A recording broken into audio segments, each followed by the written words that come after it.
اور دوسرے ملکوں سے بھی آئیں اور یہ تحفے کے طور پہ منگوائی گئی یا آئی. اب یہ بعض اوقات حکمران یہ بھی کرتے ہیں کہ باہر سے انہوں نے کوئی چیز لی, ان کے پاس تو پیسہ ظاہر کرنے کے لیے ہے نہیں, پیسہ تو بے شمار ہے انلیگل, تو وہ اس کو تحفے کے طور پہ لا کے توشہ خانے میں جمع کروایا اور تھوڑے سے پیسے دے کے نکلوا لیا. یہ کرتے ہیں. BMW 750 آرمڈ گاڑی 2005 ماڈل, لیگزس جیپ 2007 ماڈل آرمڈ گاڑی, BMW 760 آرمڈ گاڑی 2008 ماڈل. اور یہ آرمڈ گاڑیاں میں کہہ رہا ہوں یہ بم پروف گاڑیاں ہیں, بہت قیمتی ترین گاڑیاں ہیں دنیا کی جو آصف علی زرداری صاحب نے حاصل کی. نواز شریف صاحب کے پاس سال 2008 میں کوئی سرکاری عہدہ نہیں تھا. اس کے باوجود اپریل اور دسمبر کے درمیان میں 2008 میں انہوں نے اس وقت کے پرائم منسٹر یوسف رضا گیلانی کو کسی قسم کا کوئی لیٹر یا قانونی خط لکھے بغیر انہوں نے کیا کہ اپنے فائدے کے لیے کابینہ ڈویژن کے تحت طریقہ کار میں بے ایمانی اور غیر قانونی طور پر نرمی حاصل کی.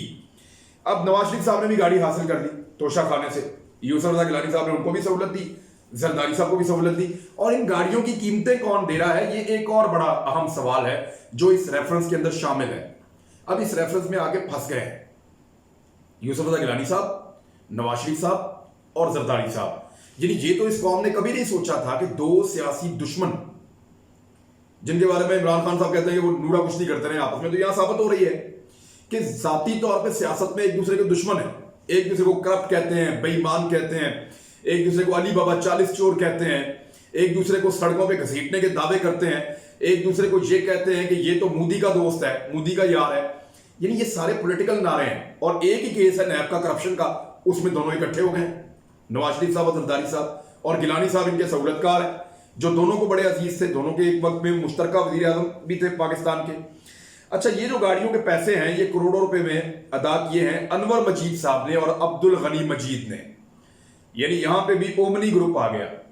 زرداری صاحب اور نواز شریف صاحب اومنی گروپ کے بینیفیشری ہیں, اور انور مجید صاحب نے, عبد الغنی مجید صاحب نے یہ جو قانون میں نرمی کرتے ہوئے بیرون ملک سے حکمرانوں اور معززین کی جانب سے ملنے والی گاڑیاں جو ہے ان کو برقرار رکھنے کی جو اجازت دی یوسف رضا گیلانی صاحب نے, اس کے اوپر یہ ادائیگیاں جو 15% کی ہیں یہ بھی انور مجید صاحب اور عبد الغنی مجید صاحب کرتے رہے ہیں. اور اس کے لیے انصاری شوگر مل کے اکاؤنٹس, اومنی گروپ کے اکاؤنٹس جو ہیں ان کو استعمال کیا جاتا رہا ہے. اچھا, ویسے ماضی میں آپ کو بتاؤں صرف ایک صدر ایسا رہا ہے پاکستان کا جس نے کوئی تحفہ قبول نہیں کیا. وہ تمام سرکاری تحفے سرکار کو دے گئے کہ میں اس عہدے پہ تھا, انہوں نے مجھے نہیں دیے, انہوں نے اس عہدے کو دیے تھے اور یہ عہدہ عوام کی امانت تھا, تو یہ میں چھوڑ کر جا رہا ہوں. تو صدر ایوب صاحب وہ حکمران تھے جنہوں نے کوئی تحفہ قبول نہیں کیا تھا. باقی سارے حکمرانوں نے بہت تھوڑے تھوڑے تحفے قبول کیے ہیں. زیادہ جو ہیں وہ یہ انہوں نے کیے ہیں, آصف علی زرداری صاحب نے, نواز شریف صاحب نے, بے نظیر بھٹو صاحبہ نے, پھر یہ اس میں یوسف رضا گیلانی صاحب نے, پرویز مشرف صاحب نے بھی کچھ کیے, اور چودھری شجاعت حسین صاحب نے. ان لوگوں نے بہت تحفے قبول کیے ہیں, اور نہ صرف قبول کیے ہیں بلکہ ان کو بہت کم پیسے دے کر اپنا مال سمجھ کے. لیکن کو تحفے ملتے کس قسم کے ہیں؟ گاڑیاں ملتی ہیں, قیمتی گھڑیاں ملتی ہیں, زیورات ملتے ہیں, سونے کی چیزیں ملتی ہیں, اور ان کی بیگمات کے لیے تحفے الگ ملتے ہیں, ان کے بچے ساتھ جائیں تو ان کو تحفے الگ ملتے ہیں. تو ان کو بہت سارے تحفے وہاں پہ بیرون ملک میں لوگ, بزنس کمیونٹیز, وہاں کے حکمران اور عرب ممالک کے جو حکمران ہیں وہ تو بہت زیادہ تحفے دینے میں مشہور ہیں, تو وہ بہت سارے تحفے دیتے ہیں. رولیکس کی گھڑیاں دیتے ہیں, وہ ان کی کئی لاکھ, 40 لاکھ, 50 لاکھ, 60 لاکھ ان گھڑیوں کی قیمت ہوتی ہے. تو وہ سارے تحفے آتے ہیں توشہ خانہ میں اور وہاں سے ہی اپنے گھروں کو لے جاتے ہیں, اور کئی تحفے تو توشہ خانہ کو بتایا بھی نہیں جاتا. تو اب کیس بڑا کلیئر ہو گیا ہے کہ نواز شریف صاحب نے بھی فائدہ اٹھایا, زرداری صاحب نے بھی فائدہ اٹھایا, اور فائدہ دینے والے یوسف رضا گیلانی صاحب تھے. اور وہ جو پیمنٹیں جمع کروائیں وہ بھی ایک ایسے متنازع اومنی گروپ نے کرائی جس کے اوپر اپنے الگ کیسز چل رہے ہیں. تو اومنی گروپ کے ساتھ ایک دفعہ پھر ان سیاستدانوں کا گٹھ جوڑ بھی ثابت ہوا, اور اومنی گروپ کے ساتھ ان کا آپس میں نیکسس بھی ثابت ہوا. اور دوسرا یہ ایک اور 2 نمبری پکڑی گئی, اور ریفرنسز کا دائر ہو چکا ہے پہلے ہی, اور بار بار ٹائم دیا جاتا ہے. تو اب ٹائم اس طرح دیا گیا ہے کہ آصف علی زرداری صاحب اس میں وارنٹ گرفتاری ان کے نکل چکے ہیں, لیکن ان کے پاس ضمانت کروانے کا بھی اس وقت موقع موجود ہے. جبکہ میاں نواز شریف صاحب جو ہے وہ اشتہاری قرار دیے جا چکے ہیں, اور یوسف رضا گیلانی صاحب کو بھی اگلی پیشی پہ آنا پڑے گا. یہ 17 اگست تک کے لیے کیس ملتوی کر دیا گیا. یہ سہولت جج صاحب نے دی ہے کہ جی ہم لمبی ڈیٹ دے دیتے ہیں تاکہ یہ کورونا کا معاملہ اور یہ ساری چیزیں ہینڈل ہو جائیں, اور زرداری صاحب لمبی ڈیٹ کے بعد پیش ہو جائیں. ویسے مجھے ذاتی طور پہ ایسا محسوس ہوتا ہے کہ پاکستان کے عام آدمی کو کیا اتنی سہولت ملتی ہے؟ کیا وہ بھی ایسے ہی اپنے وکیل کے ذریعے سے یا ذاتی طور پہ پیش ہو کر لمبی لمبی تاریخیں لے سکتا ہے اس بات سے کہ کرونا کا وائرس ہے، میں گھر سے باہر نہیں نکلنا چاہتا؟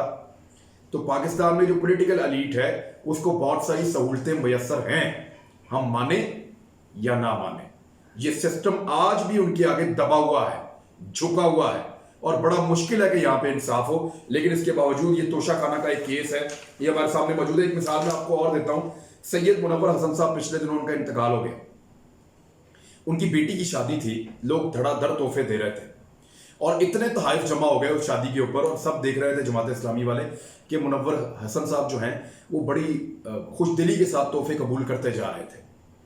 جب سارے تحفے اکٹھے ہو گئے اور بہت بڑا ایریا تحفوں سے بھر گیا تو پھر منور حسن صاحب نے کہا کہ یہ سارے منصورہ میں لے جائیں، یہ تحفے انہوں نے جماعت اسلامی کے امیر کو اس کے عہدے کی وجہ سے دیے ہیں، یہ تحفے میرے عہدے کو ملے ہیں، میری ذات کو نہیں ملے، تو یہ تحفے آپ منصورہ میں لے جائیں، جا کے وہاں پہ مال خانے میں جمع کروا دیں، ان کا میرے ساتھ کوئی تعلق نہیں ہے۔ تو ایسے ایماندار لوگوں کی مثالیں بھی یہاں پہ موجود ہیں، لیکن ان لوگوں کی ہم قدر نہیں کرتے نارملی، اور اس طرح کے لوگوں کی ہم قدر کرتے ہیں ان کی جنہوں نے ہمیں چونا لگایا ہو، اور اسی لیے وہ بار بار ہمیں چونا لگاتے ہیں اور ہم چونا لگواتے بھی رہتے ہیں۔ یہ فیکٹ سے میں نے آپ کے سامنے رکھ دیا، اب آپ کو یقیناً سمجھ آ گیا ہوگا کہ توشہ خانہ کیا ہے۔ یہ توشہ خانہ میرا ہے، آپ کا ہے، اس قوم کا ہے۔ جو تحفے باہر سے حکمران اور لوگ دیتے ہیں وہ اس ریاست کی وجہ سے دیتے ہیں، ان عہدوں کی وجہ سے دیتے ہیں، اور یہ عہدے ہماری امانت ہیں ان حکمرانوں کے پاس، یہ ان کے باپ کا مال نہیں ہے کہ اپنے گھر لے جائیں گے۔ لفظ سخت ہیں لیکن سچ ہے، ان کیسز کو تیزی سے آگے بڑھانا چاہیے تاکہ آنے والے حکمرانوں کے لیے اور آئندہ جتنے بھی حکمران ہوں ان سب کے لیے یہ مثال بنے اور وہ لوٹ مار کرنے سے باز رہیں۔ اب تک کے لیے اتنا ہی، اپنا خیال رکھیے گا، اللہ حافظ۔